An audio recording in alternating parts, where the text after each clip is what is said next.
Vega is finally here, and it's aimed to compete against the GTX 1070 and 1080.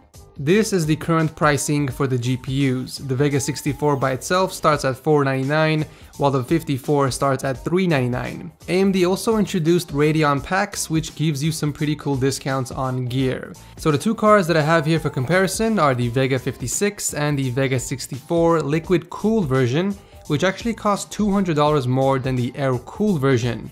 It's also combined with their Radeon Aqua pack. Unfortunately, that is the only way you'll be able to buy this right now. So here's what you get in the Radeon pack. You get $200 off a FreeSync enabled monitor, $100 off select Ryzen 7 CPU and motherboard combos, and 2 free games. If you don't care about the games or don't need to upgrade your monitor, then the Aqua pack is simply not worth it. However, if you're gonna make use of the entire $420 savings, then go for it. You guys spend an extra $100 on the pack and save $420, netting you $320 worth of savings. Alright, so the main difference between the air-cooled and the liquid-cooled Vega 64 cards are the clock speeds, the single-point performance, and of course the power consumption. It's also a lot cooler and quieter than the air-cooled version. My buddy Kyle from Bitwit reported his air-cooled 64 hitting 85 degrees on full load compared to only 64 on my liquid-cooled version. Alright, so I will be comparing these two GPUs against the Asus Strix GTX 1070 and the 1080, since those are the cards that they are competing with. Unfortunately, I don't have the Founders Edition on hand, so I decided to stick with the same brand GPU to keep things more consistent. This is the test bed that I ended up using, so without wasting any more time, let's dive right into the benchmarks.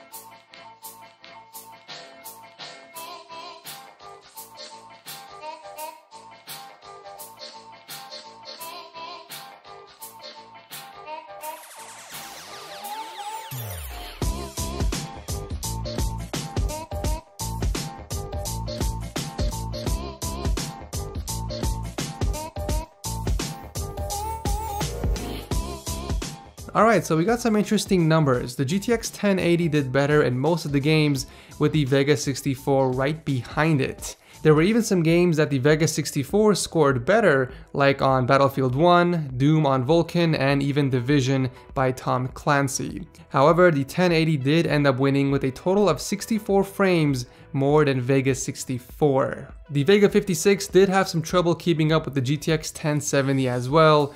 You guys can blame optimization for the time being, but with the current drivers, the GTX 1070 is the clear winner in pure raw performance over the Vega 56 air-cooled card. However, when we take a look at frames per dollar, it's pretty obvious that the RX Vega 56 gives you the most bang for your buck, coming in a little over 2 frames per dollar, followed closely by the GTX 1070. The Vega 64 liquid cooled version did horribly in terms of value.